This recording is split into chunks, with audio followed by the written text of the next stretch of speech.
This video is sponsored by the Sight Reading Factory. Use my code at checkout to save 10% off your first year. Sight reading, what it is, why it's a useful skill, and the only real way to get better at it. Sight reading is the act of reading and performing a piece of written music without having prepared it ahead of time. And it may be one of the most feared topics in music, certainly commonly among beginners, but even some very accomplished musicians are repelled by the idea of sight reading. Some people treat sight reading like a superpower that some lucky few musicians are bestowed with, a power unattainable by mere mortals. But really, it's just a skill that you can learn, practice, and develop over time with a bit of effort and routine. And it's a really useful skill, because at a fundamental level, the better you can read, the less you have to practice. It makes sense, doesn't it? If you can't read at all, you have to learn by ear, or have someone teach you note by note, phrase by phrase. And that's fine, but that can take a while if it's a long or complicated piece. And you'll probably experience a lot of trial and error along the way, which may not be the most efficient way to learn something. But if you can read a bit, then the trial and error part becomes optional, because the information you need to perform the music is right in front of you. You just have to learn to interpret it. And it potentially can make the process much shorter. And if you happen to have pretty good reading skills and the music is within your comfort level for complexity, you just read the music. Of course, there are many great musicians who don't read music at all, and exploring the value of learning by ear versus reading music is something I'd definitely like to explore another time. Though, spoiler, they're both super important and useful, often support each other, and insisting that one is inherently better or inferior is just gatekeeping. But I don't think it's a controversial statement to say that most people who read traditional musical notation would like to read better, faster, and more accurately. So this is the first video in a series all about how to improve your sight reading skills. We'll be looking at a variety of tips and tricks in this series. Some of them are very specific and immediately actionable, and some you should consider more long-term projects. We'll get to those details in later videos, but right now, I think it's really crucial to remember that learning to read music is not that different from learning to read written language. At first, when you're trying to read, the process is very slow. You start with the alphabet, and you sang that song every day for years when you were little.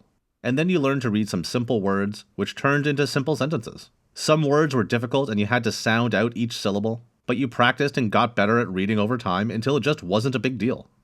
When you were younger, you were reading picture books with a few hundred words, and reading a book with dozens of chapters and hundreds of pages seemed like an impossible task.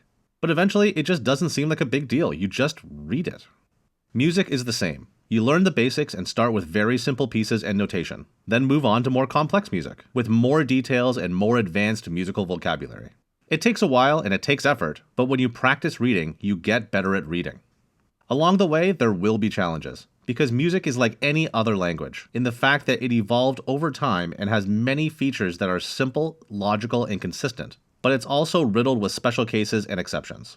Like in English, the rule of I before E except after C, except for all the times that it doesn't, which is so many times. And in music, how a quarter note gets one beat, except for all the times it doesn't, which happens kind of a lot. English also has homonyms, words that sound the same but are spelled differently, or words that are spelled the same but mean different things. And if you mix them up, it can be very confusing. Music also has things that sound the same, but are written differently because they perform different functions and work differently depending on the context.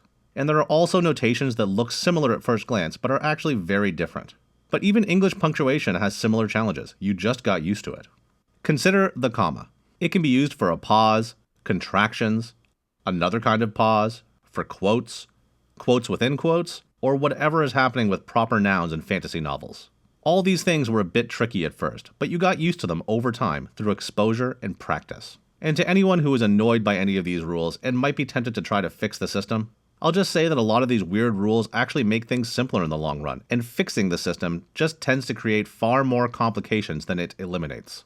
For instance, if you decide that C flat is a dumb note just because it's the same as B, then you'll have to explain and remember a whole bunch of new complicated exceptions in music rather than just letting C flat exist. Similarly, if you were trying to fix English pronunciation to make it fully phonetic, you'd have to deal with, just to start, the fact that most vowels have a whole bunch of different sounds. So you'll either have to introduce accents to show different sounds, or you'd have to decide that vowels only make one sound, which is going to cause lots of problems. Because if all A's sound like they do in cake, then Snack Shack would sound like Snake Shake. And when your friends suggest that for dinner, you won't know if you're getting a burger and fries or a really weird protein drink. Over time, you get used to these weird inconsistencies. In fact, with practice, reading becomes not only effortless, but involuntary. You probably can't even look at text without reading it. Go ahead and try. It's almost impossible. Your brain just automatically reads it, whether you want to or not. The reason reading is so easy is that we practice reading all the time. It's just such an efficient way to transmit information that it's just everywhere, and you get great at reading. If you're going to give a speech, you might practice and prepare, but that's probably more to do with the performance itself, making sure that you have good cadence, flow, and pacing, rather than any real concerns about reading the words. And actually, actors and public speakers have their own version of sight reading. They call it cold reading. They practice this because they don't want to just say the words correctly. They want to learn to emote and even find the best words and phrases to emphasize from a cold read. The goal is to learn to anticipate the cadence of a text and make a convincing performance even though they've never read this passage before.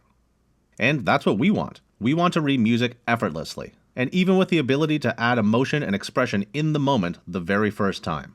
So, if you want to get good at sight reading, you have to practice sight reading. It's so obvious that I think people actually forget it sometimes. But if you want to get good at reading music that you've never read before, you have to practice reading music that you've never read before.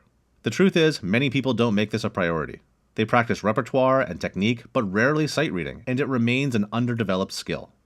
Of course, it's important to choose material that's of appropriate difficulty. You wouldn't start a toddler off with Shakespeare, but it's a pretty common assignment for teenagers. To pick music that's good for sight reading, think about what your personal sight reading comfort zone is as far as keys, notes, range, and rhythms, and try to find new music to sight read that's right in that pocket. It should be what you personally consider to be of medium difficulty and will require you to focus and be mentally engaged. You probably shouldn't bother spending much time on music that's too easy because you won't be challenged and you'll get bored.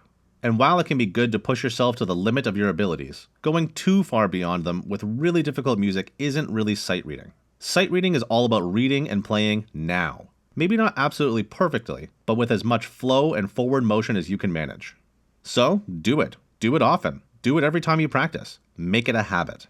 But the big question is, how do you find music that's at the right level and plentiful enough so you always have new, fresh music to sight read? There are a few places. You can find etude books online, at your local music store, or maybe even your local library.